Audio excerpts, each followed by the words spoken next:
नमस्कार दोस्तों, स्वागत है आपके अपने YouTube चैनल सक्सेस जॉन में। आज की इस वीडियो में आपको हिंदी के उपसर्ग के बारे में बताया जाएगा। वीडियो देखने के बाद आपको उपसर्ग से संबंधित किसी प्रश्न में कोई भी दिक्कत नहीं होगी। तो सबसे पहले आप उपसर्ग की परिभाषा जान लीजिए। इसकी परिभाषा होती है वे अविकारी शब्द जो किसी शब्द के पूर्व में जुड़कर उस शब्द के अर्थ को बदल दे उसे हम उपसर्ग कहते हैं। ये इसकी परिभाषा है। वे अविकारी शब्द जो किसी शब्द के पूर्व में जुड़कर उसके अर्थ को बदल दें उसे हम उपसर्ग कहते हैं। अब आप देखिए उपसर्ग की संख्या कितनी होती है।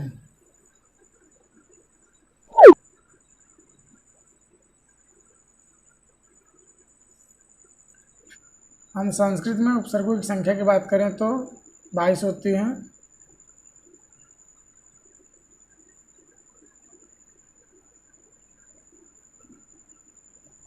बाईस उपसर्ग होते हैं संस्कृत में। वहीं आपके हिंदी के आपके 13 शब्द हैं जो उपसर्ग के रूप में प्रयोग होते हैं। अरबी फारसी में आप देख लीजिए। अरबी फारसी में आपके 19 होते हैं, 19 शब्द होते हैं जो उपसर्ग का काम करते हैं। वहीं आपके अंग्रेजी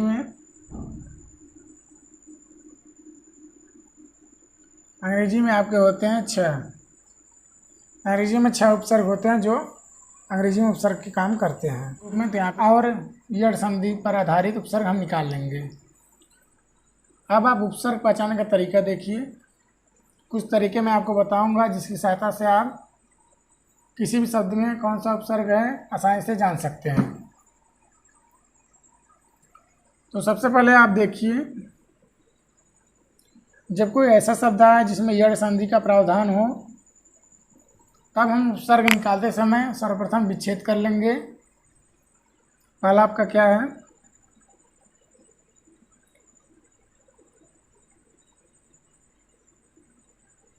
यड़ संधि पर आधारित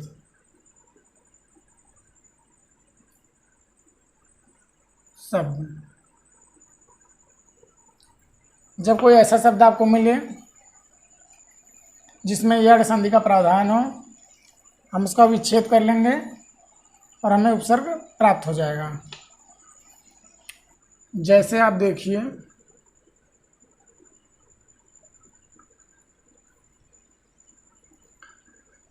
अगर प्रत्यावसान में आपसे उपसर्ग पूछा जाए, प्रत्यावसान में कौन सा उपसर्ग है, तो देखिए यहाँ पे यड़ संधि का प्रावधान है। तो इसका विच्छेद करेंगे। प्रतिधन अवसान। देखिए आपका ये उपसर्ग है। विच्छेद करने पर हमें उपसर्ग मिल गया। ऐसे जितने भी शब्द आपको मिले जिसमें यड़ संधि का प्रावधान हो विच्छेद करके हम उपसर्ग को प्राप्त कर सकते हैं। जैसे आपसे पूछे जाए स्वागतम, स्वागत में कौन सा उपसर्ग है, तो सु धन आगत। विच्छेद कर लीजिए, आपका उपसर्ग आपके सामने। ऐसे बहुत सारे शब्द हैं दोस्तों। अगर यड़ संधि का प्रावधान है तो आप उपसर्ग आसानी से निकाल सकते हैं। व्यवस्था, आप देखिए व्यवस्था का जब आप विच्छेद करेंगे तो विधन अवस्था। आप देखिए आपका उपसर्ग आपको प्राप्त हो चुका है। यड़ संधि के प्रावधान में आपको कुछ नहीं करना है, विच्छेद करके आप उपसर्ग आसानी से निकाल सकते हैं। अब दूसरा नियम देखिए दोस्तों।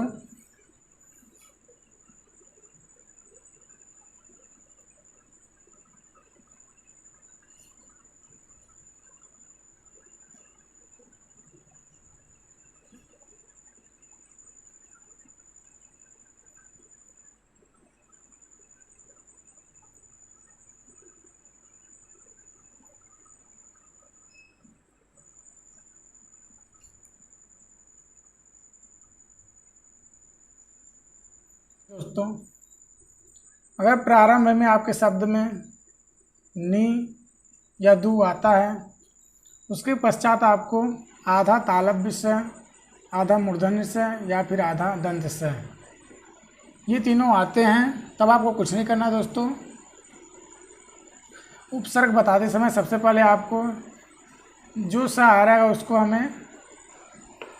हम दंत स में हलंत के रूप में परिवर्तित कर देंगे, क्योंकि आधे स की बात हो रही है यहाँ पे हलंत के रूप। तो यहाँ पे आपका हलंत के रूप में स परिवर्तित हो जाएगा।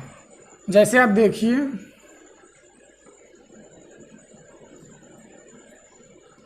जैसे आपसे पूछा जाए निश्चय, निश्चय में हम जब उपसर्ग निकालेंगे तो आपको बताया गया है नी या दू के पश्चात इन तीनों समय से कोई आता है हलंत के रूप में या आधे के रूप में, तो आपको क्या करना है, इसी स को आपको दंत स में परिवर्तित कर देना है। तब आपका उपसर्ग क्या हो जाएगा, नी को हम लिख लेंगे। फिर आपको बताया गया है कोई भी स आएगा उसे हम दंत स में परिवर्तित कर देंगे। तो ये आपका उपसर्ग आपके सामने निकल के आ गया निस। ये आपका निश्चय में उपसर्ग है। इसी तरह आप देखिए, अगर आपसे पूछा जाए दुष्परिणाम,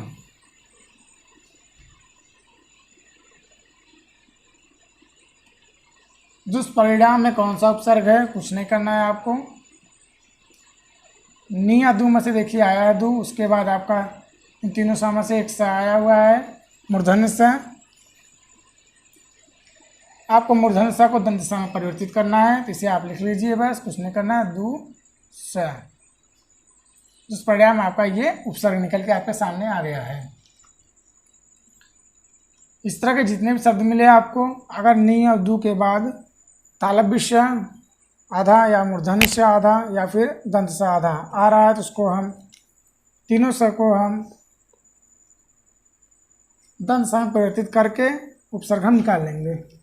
जैसे दुस्साहस में आपसे उपसर्ग पूछा जाए, आपको कुछ नहीं करना, दू के बाद जो भी स है उसको हम दंत स में परिवर्तित कर देंगे।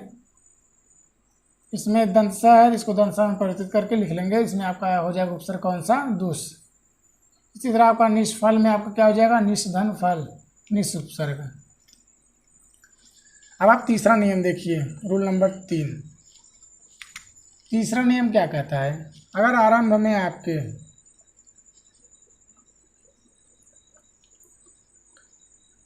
आरंभ में अगर स उ या त ये तीनों वर्ड आते हैं, इसके बाद कोई आधा अक्षर हो,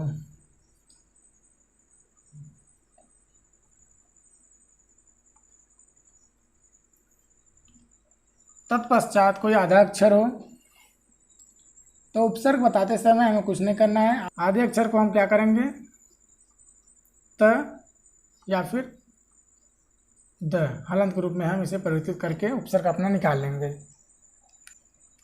जैसे आप देखिए एग्जाम्पल में, जैसे आपसे पूछा जाए सच्चित, सच्चित में आपसे उपसर्ग पूछा जाए, आपको बताया गया है स उ या त के बाद कोई आधा अक्षर आ रहा है, तो हमें कुछ नहीं करना है। आधे अक्षर को त या द के रूप में परिवर्तित करके अपना अर्थ निकाल के दोस्तों हम उपसर्ग को निकाल लेंगे। तो सच्चित को हम कैसे लिखेंगे, ये आपका लिखा जाएगा दोस्तों क्या, सतधन चित। विच्छेद भी आपका है। अब देखिए ये आपका उपसर्ग है, सत उपसर्ग। इसमें सच्चित में कौन सा उपसर्ग है, सत। इसी तरह आपसे पूछा जाएगा उन्मेष में कौन सा उपसर्ग है,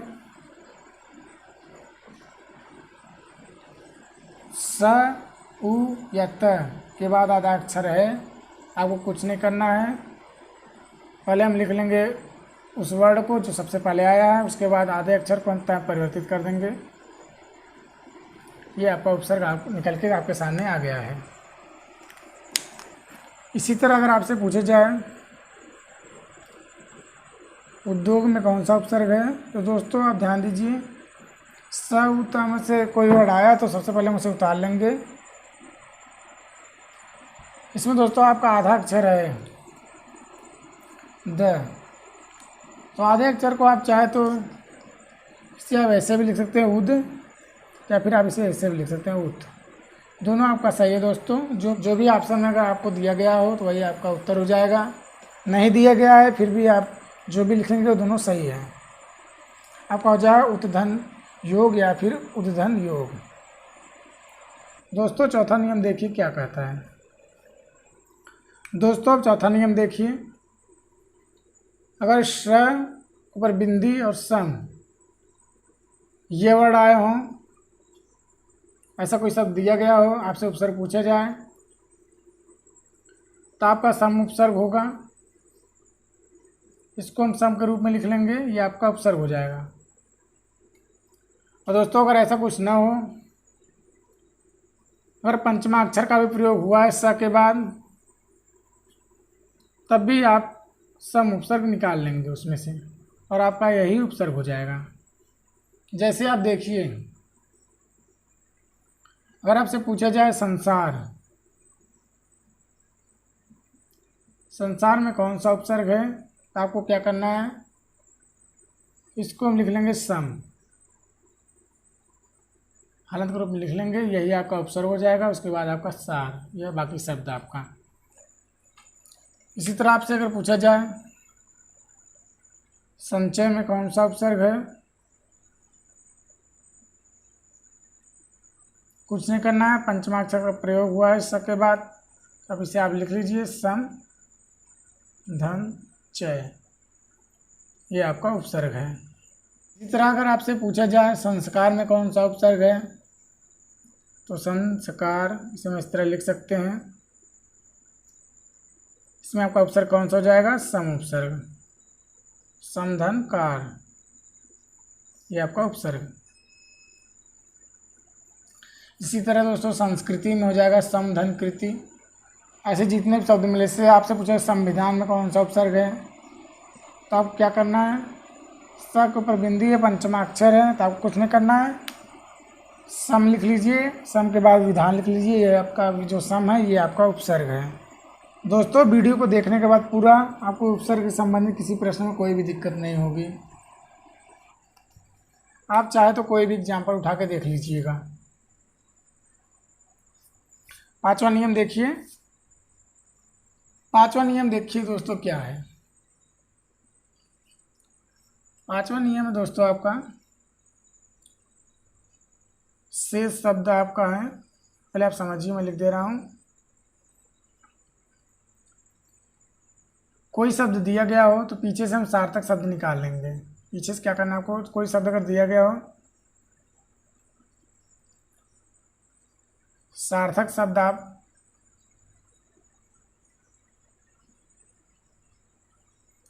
निकाल लें,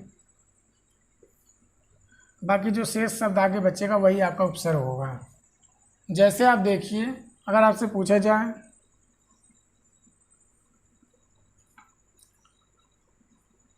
अनुपयुक्त में कौन सा उपसर्ग है,